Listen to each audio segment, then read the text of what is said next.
ગણપતિ મારા આંગળિયામાં ખીલે છે, એના પગનું ઝાંઝરિયું કઈ છમ છમાછમ બોલે છે. મેં તો એને એમ જ પૂછ્યું, પિતા તમારા કોણ છે? મારી સામું હસીને બોલ્યા, શંકર મારા પિતા છે.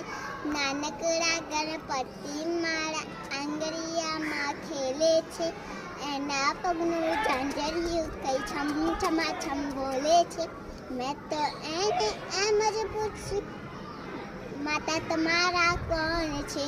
મારી સામું હસીને બોલ્યા, પાર્વતી મારા માતા છે. નાનકડા ગણપતિ મારા આંગળિયામાં ખેલે છે, એના પગનું ઝાંઝરિયું કઈ છમ છમાછમ બોલે છે. તો એને એમ જ પૂછ્યું, ભાઈ તમારા કોણ છે? મારી સામું